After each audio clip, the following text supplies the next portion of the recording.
and friends.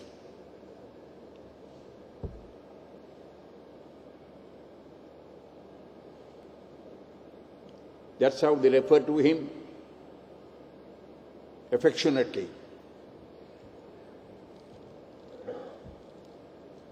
Meaning thereby that they recognized in him both the founding father of the Federal Party and also one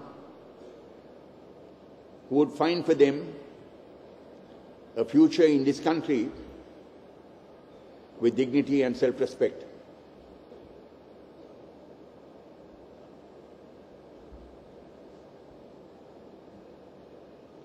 I do not propose in my speech as President today to dwell at length on the political activities of Thandai Chelva. That would be done by Professor S. Padmanabhan. But I do think that I must refer to some of the salient characteristics and components of Thandai Chelva's character and personality.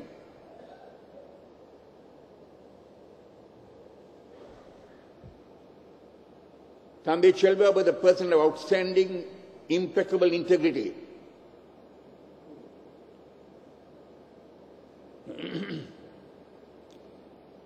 I recall the condolence vote moved by the late President Jayawardene when he was Prime Minister in the 1977 Parliament after the demise of Thandai Chelva.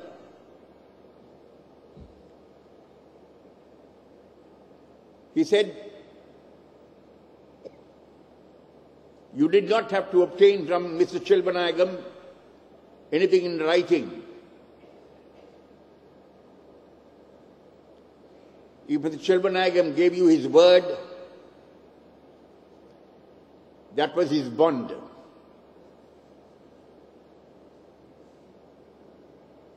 And you could be assured that he will keep his word."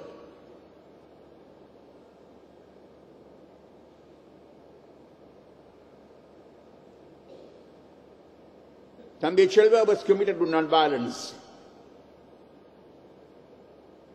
He was against all forms of violence.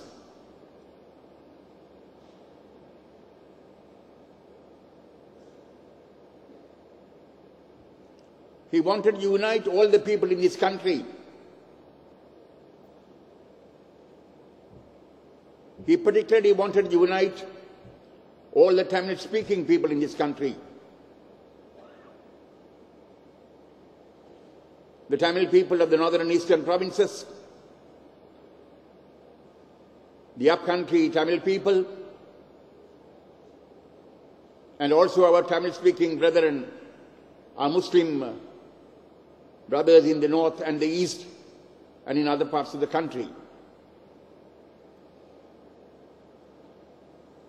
He also wanted to cultivate goodwill and harmony amongst the majority community and the Tamil people. He always realized that such goodwill and harmony was fundamental to peace and harmony in this country.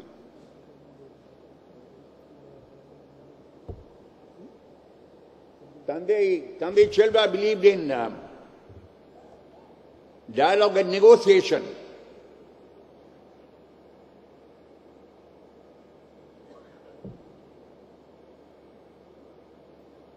He wanted to resolve conflicts through dialogue, peacefully, and through negotiation. I'm sure Professor Padmanabhan, in the course of his address, will refer to some of these activities of Thandai Chelva.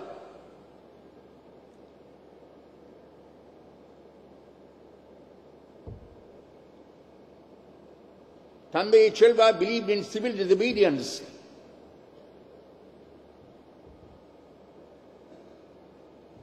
on the basis of Gandhian teachings, ahimsa and satyagraha.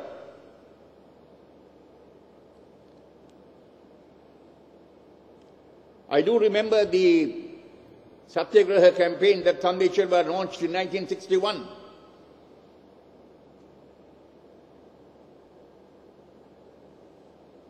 When we paralyzed civilian administration in the northern and eastern provinces,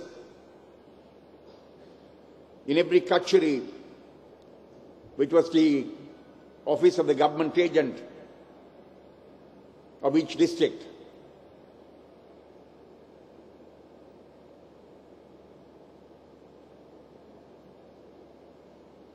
it was my privilege to be detained along with Thandai Chelva in the Panagoda army camp, which had just been constructed some months after the campaign commenced.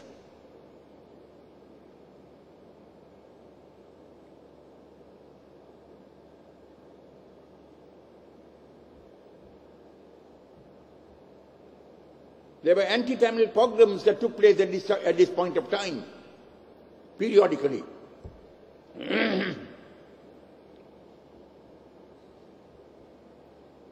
Thandai Chelva would urge that the Tamil people should not retaliate,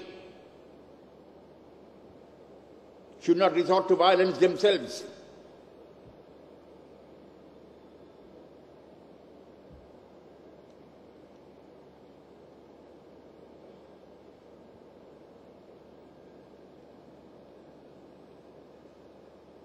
It is extremely unfortunate from the point of view of this country that this conflict was not resolved during the time of Thandai Chelva.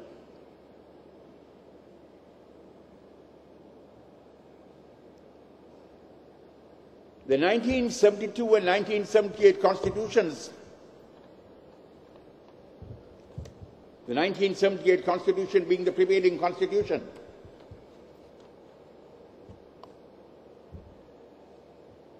were enacted without Tamil participation and Tamil consensus.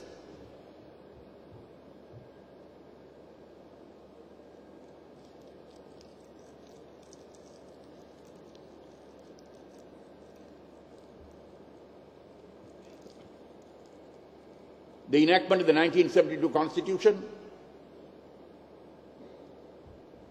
the violation of several pacts and agreements entered into with Thandai Chelva by successive governments and successive prime ministers,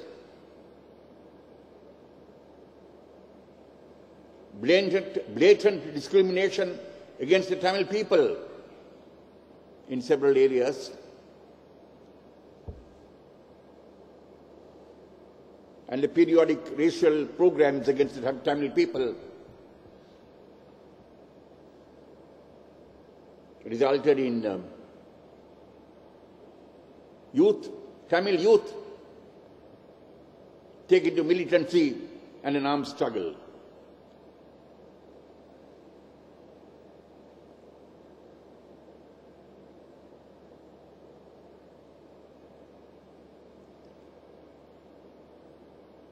The genocidal anti-Tamil program of 1983 resulted in the offer of good offices by India being accepted, consequent to which, in 1987, there was the Indo-Sri Lanka Agreement,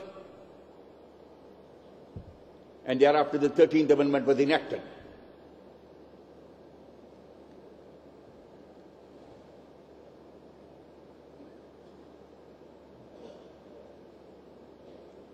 Unfortunately, the continued armed struggle and its complexities resulted in the frustration of the Indo-Sri Lanka Agreement and the benefits thereof not being fully achieved. However, after the 13th Amendment was enacted,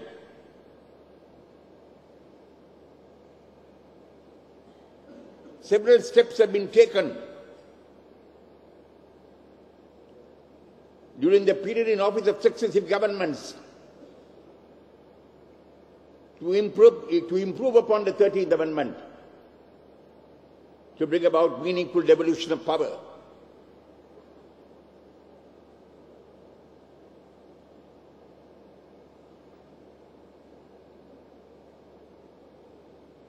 During the time of President Premadasa, there was the Mangala Munasingha Select Committee, which has come up with certain proposals in regard to meaningful devolution.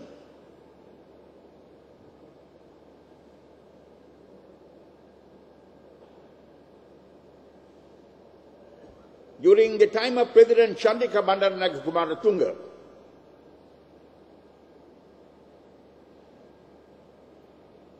there were proposals made in 1995, 1997 and 2000, which were meant to improve upon the 13th Amendment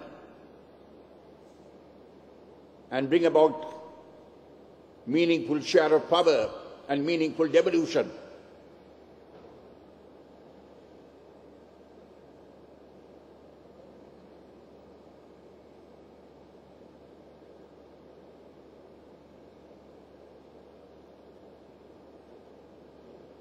In fact, when negotiations took place with the LTTE in 2002 December, there was the Oslo communique, which stated that based upon the principle of internal self-determination in the area of historical habitation of the Tamil-speaking people, the parties would explore a federal solution within a united country.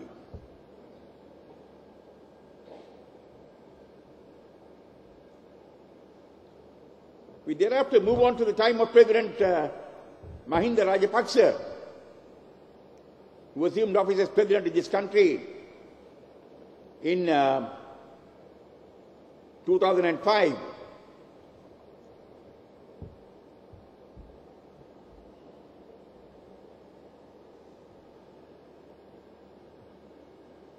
There was an address that he made to the APRC and the committee of experts that he appointed, a multi-ethnic committee of experts that he appointed in July 2006 to assist the APRC in the formulation of acceptable proposals for the resolution of the conflict. And there was the report submitted by this committee of experts to the APRC.